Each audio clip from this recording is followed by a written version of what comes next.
Vijay தேவர்கொண்டாவோட kingdom மூவியோட official trailer வந்து release பண்ணியிருக்காங்க. ஸோ ட்ரைலர் வந்துட்டு ஃபுல் அண்ட் ஃபுல் ஒரு ஆக்ஷன் பேக்கேஜாக வந்து கொடுத்துருக்காங்க. ஆல்மோஸ்ட் இதிலே கதையை வந்து கெஸ் பண்ணுற மாதிரி தான் இருக்குது. விஜய் தேவர்கொண்டா வந்து ஒரு போலீஸ் அதிகாரியாக இருக்கார். ஸோ அதுக்கப்புறம் ஆர்மி மேலே இன்ட்ரெஸ்ட் எடுத்து ஆர்மியாக வந்து ஜாயின் பண்ணுறாருன்னு நினைக்கிறேன்.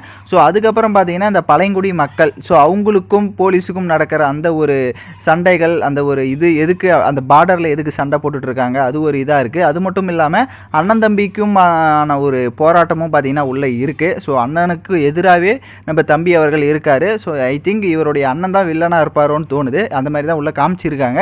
ஸோ இன்னும் பார்த்தீங்கன்னா இந்த பழங்குடி மக்களுக்கு கடைசியாக இவர் வந்து ஹெல்ப் பண்ணுற மாதிரிலாம் வந்துட்டு போஸ்டரில் இருக்குது. ஸோ கண்டிப்பாக வந்துட்டு நல்லா இருக்கும்னு நினைக்கிறேன். விஜய் தேவர்கொண்டாவை இதுக்கு முன்னாடி பார்த்த அந்த லவ், அப்புறமா சும்மா அப்பப்போ ஆக்ஷன், அந்த மாதிரி ஒரு ஜானரை தாண்டி இது வந்து ஒரு வேறு லெவல் ஒரு லுக்கில் வந்திருக்காரு. ஸோ அதனால் இன்ட்ரெஸ்டிங்காக இருக்கும்னு நினைக்கிறேன். படம் பார்த்தீங்கன்னா ஜூலை 31 ஃபஸ்ட்டு ரிலீஸ் ஆகுது. ஸோ பார்ப்போம் எந்த மாதிரி ஒரு ரிவ்யூஸை வாங்குது அப்படின்ட்டு. ஸோ நீங்கள் ட்ரைலர் பார்த்துருந்தீங்கன்னா உங்களுக்கு எப்படி இருந்ததுன்னு கமெண்ட் பண்ணுங்கள். ஸோ விஜய் தேவர்கொண்டாவுக்கு இந்த படம் எப்படி இருக்க போகுதுன்னு பார்ப்போம். ஸோ தேங்க்யூ ஃபார் வாட்சிங் திஸ் வீடியோ.